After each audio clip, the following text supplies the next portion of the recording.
This is Black Views, bringing you the Black News. Today, our story is going to be about Bethune-Cookman College. If you haven't seen in the last couple days, or I'll say the last couple weeks, there's been a lot going on concerning Ed Reed, the football team, and Bethune-Cookman. Okay, and so today we have some video to back up some of the things we're going to say, but I'm particularly alarmed by the activities that are going on at Bethune-Cookman College, okay? Bethune-Cookman College is a HBCU, all right? Look, they were established in the United States primarily to provide higher education to Black Americans, okay? Who were historically excluded from attending white-dominated universities, okay? That's the whole purpose for HBCUs. They were erected, okay, so that Black people would have a place to go and get an education, okay?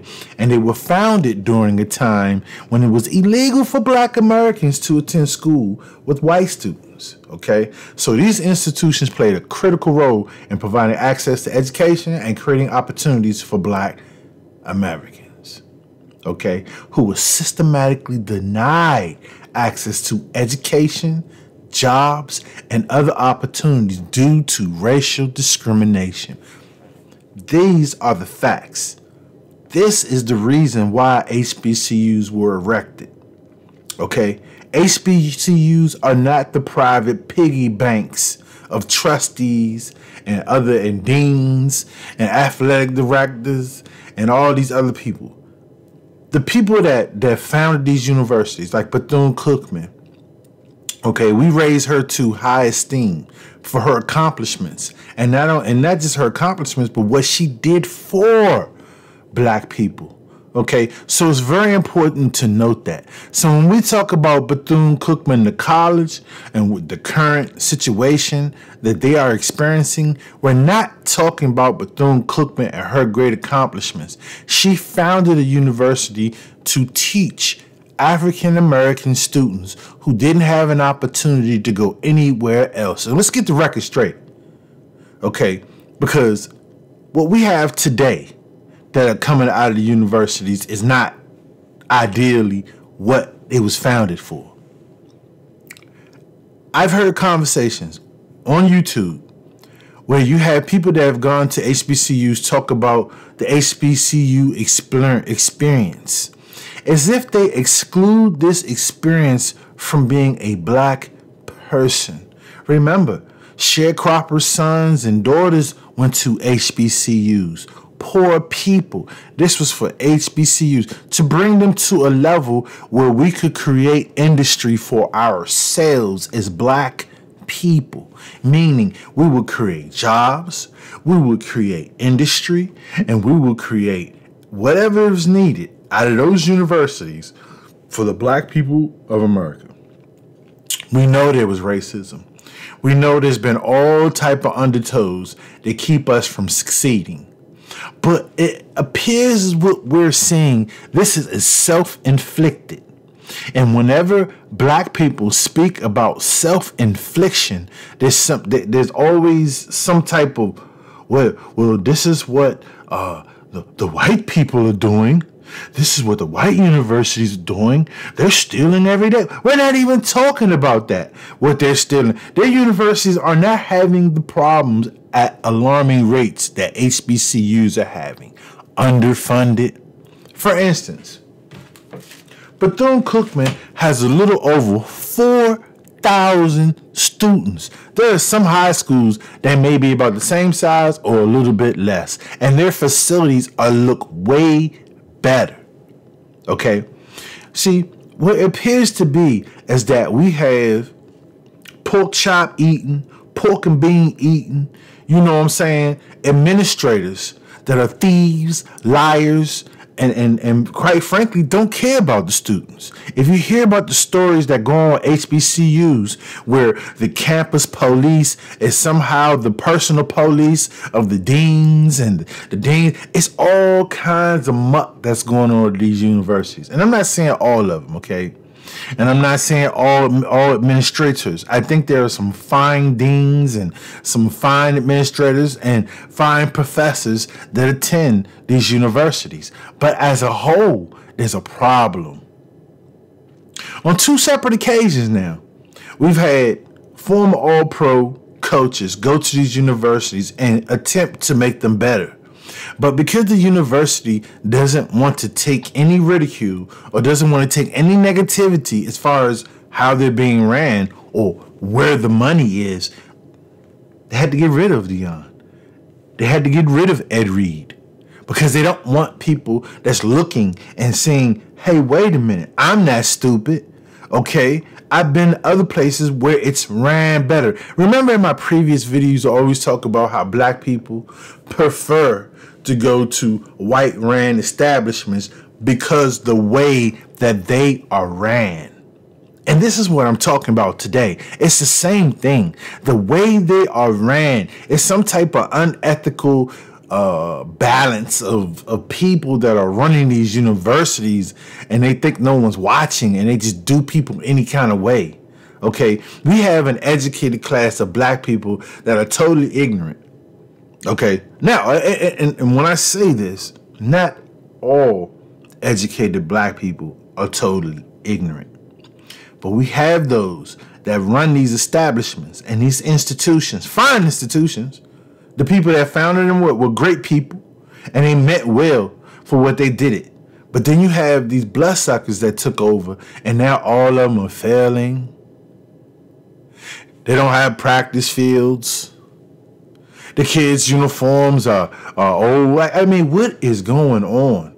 I'm looking here and I look at the numbers and I see the grants that they get at these universities, 9 million, 10 million. Okay, they get another million here. Where is this going? And I'm honestly tell you, I'm not an administrator, so I'm not aware of all the bills or services that they may have to pay for in a year. But damn. 4,000 students who don't have great living conditions and have to put up with a mockery from adults. So here you have it. All-star, all-pro football player, has a pretty good coaching pedigree, went to University of Miami, coached on the pro level as well, and he comes to the university and he wants the standard to be at a high level, especially for the athletics, because the athletics are the ones who bring in the money. Okay, when you see a school go to a bowl, they're bringing in money. Okay, you know, when you see apparel, like you see cups and apparel and all these different things that people purchase because they're a fan of the team, they like the success that the team is having, boom, that's money. But here's the thing that I don't understand.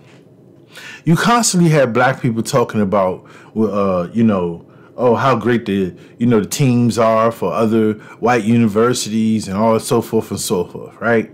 And I'm not here to talk about them right now. But the whole point is, think about the reason why black athletes rather go to white universities than go to HBCU.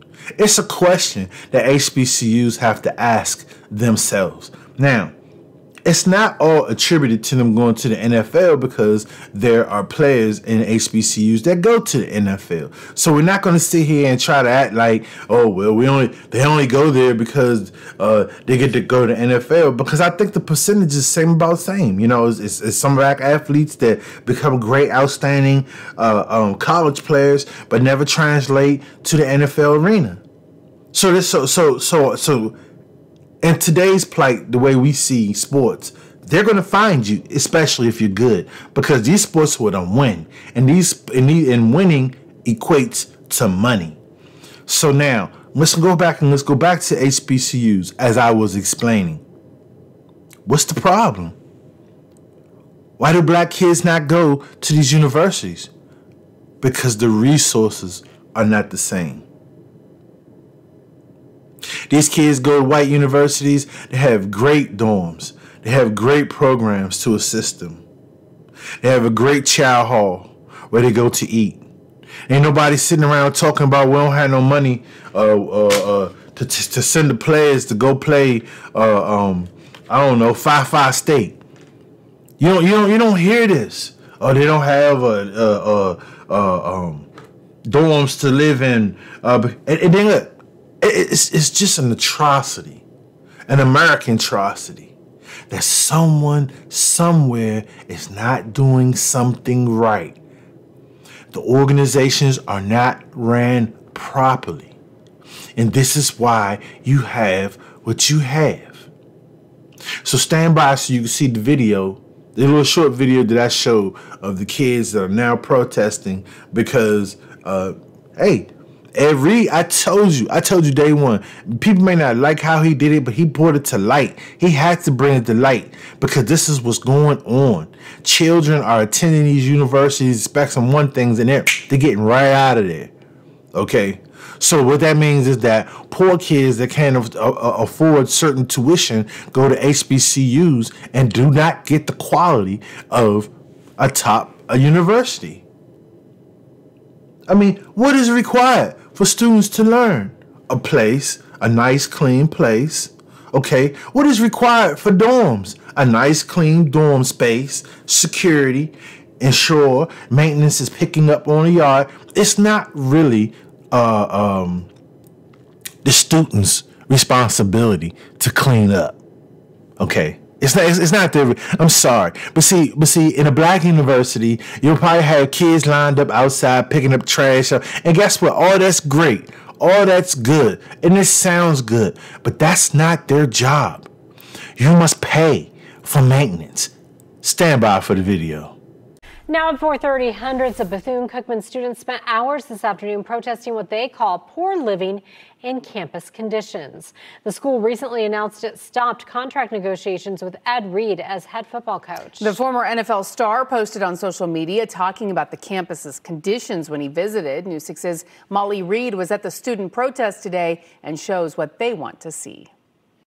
The students here at Bethune-Cookman say Ed Reed's videos sparked the idea for the protest, but say they've been living in poor conditions for quite a few years. They say Ed brought that to a bigger stage. You know, we voice concerns, we send emails all the time, no responses, so this is what it has come to. Shouting the Board of Trustees has got to go. The BCU students listed out the problems around campus, many sharing videos and pictures that show mold in the dorm's walls and ceilings and on their belongings. I paid thousands of dollars out of my pocket to be here, and it's not taken care of. The first couple months I was here, I literally was sick because of the mold. The protest comes after former NFL player Ed Reed posted a video on social media. But now I'm out here walking with the football team, picking up trash. Reed was in contract negotiations with the school to become the next head football coach. He was on campus where he says he was met with trash and poor conditions. Get out of here, man. They mutt me. These didn't even clean my office when I got here. Then over the weekend, the school announced they stopped negotiations with Reed and are reopening the search. Reed was seen in another social media video shortly after. There are some corrupt people in this world, some evil people that don't care about kids like I do. At the end of the day, he wants to change for not just the football team, but he wanted for the HBCU community, the BCU community. So I feel like it's just a slap in the face. Football players and students disappointed by the announcement and say Ed Reed was right. The way a lot of us see it, he spoke up against what was wrong, and they got rid of him because of it. We've reached out to the school's representatives several times today for reaction, but have not heard back at this time. In Daytona Beach, Volusia County, I'm Molly Reed, getting results, News 6. Okay, so first off, I want to say thank you for Molly Reed for providing us with this report, Channel 6 News. Thank you. Do you see many of these universities? First off, Bethune-Cookman is 82 acres of land. You see many of these universities, they got about 45,000 students, okay? And I understand that's a lot more money to be raised, but Bethune-Cookman has 4,000 students. And you mean to tell me you can't take care of 4,000 students? So I'm just curious to want to know how much money they got in the bank. I don't know. I'm not trying to say I'm a financial genius or anything, but something is not right. Something is not right, because we're not even talking about lessons. The children are talking about the dorms. You've seen the pictures. They showed you in the report, the pictures of the dorm with the mold and all that. So it's not like we're making this up and we're overblown with the accusations. And what killed me is that you have these postgraduates. They'll comment on the page about, you this and you trying to get clicks on the video for that. No, we're exposing the ratchetness. We're exposing the unpleasantness of liars, cheaters, and thieves. This is what they do. And it bothers me, because all you keep hearing is HBCU or HBCU graduates say, well, I went to HBCU. What does that mean? That's even worse. The fact that you went to the HBCU and they're still struggling, because that obviously means you didn't get back to the university. And I'm not trying to down people that go to HBCUs. I'm not trying to do none of that. I think it's a great accomplishment to earn a degree from an institution. I think it's fine. But the point we're talking about is how the universities are kept and what's happening with the students. That's what we're talking about. We're not talking about Bethune, Mary McLeod, Bethune herself. We're not talking about, because this is what the argument will translate to. If you sit here and you start talking about the problems that these institutions are having, they'll start talking about the founders, as if we're spitting at the founders, as if we're mad at, the black. Man, we black too. We telling you it's messed up. We are telling you that these institutions are messed up. People have kids that go there. People have relatives that go there. People have aunts and uncles that went there. There are like generations of people that have family members that I think every black family member have someone in there. If not your immediate family, cousin, uncle, or somebody that went to a HBCU. And I'm tired of hearing them talk as if we're attacking HBCUs and all we're trying to do is bring light to corruption that are going on in more than one HBCU, obviously. This is not being made up. And as soon as we bring this up, the white universities, we're not even talking about the white universities. We're not even talking about the thieves they got and what they do and what this is. And see, this is why we'll never resolve issues. It's just like being in a relationship. As soon as you bring out an issue, instead of resolving that issue, they'll talk about what you did. And so these issues never get resolved. And this is black people pettiness, man. It's so embarrassing, man. These HBCU people, man, some of them, you see them in the workplace, you know what I'm saying? They done got their degree from whatever university, and they are the worst type of worker you ever seen in your life.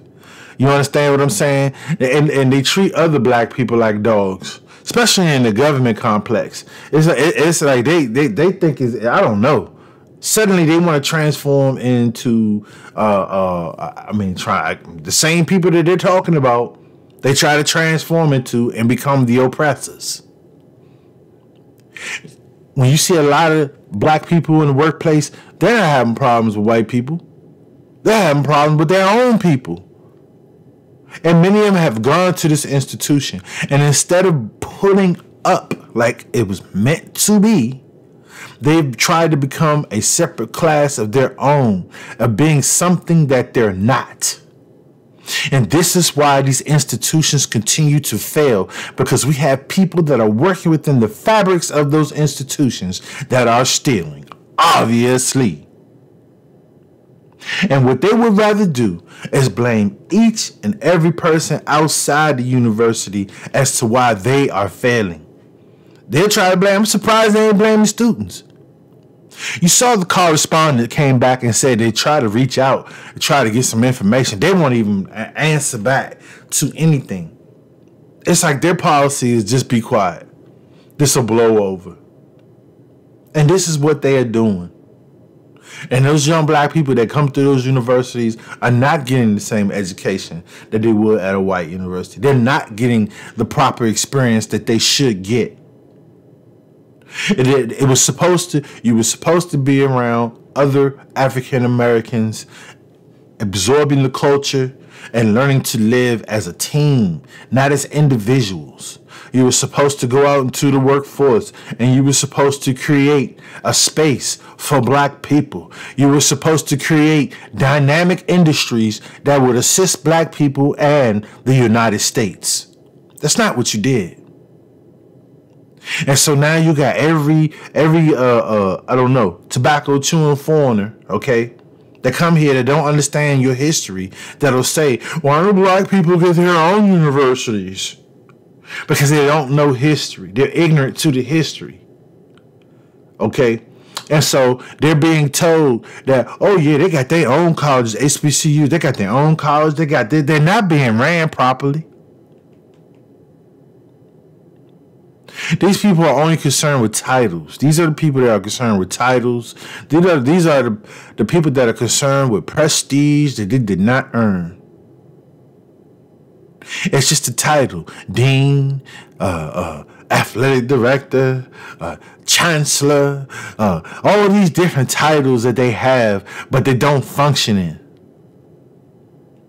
So this video is getting long. I'm going to go ahead and wrap it up. Please like, please subscribe. Thank you for visiting my channel, and we'll look forward to the next time we see you. This is Black Views, bringing you the Black News. Also, please comment. If you have any suggestions on videos that I should cover, please comment.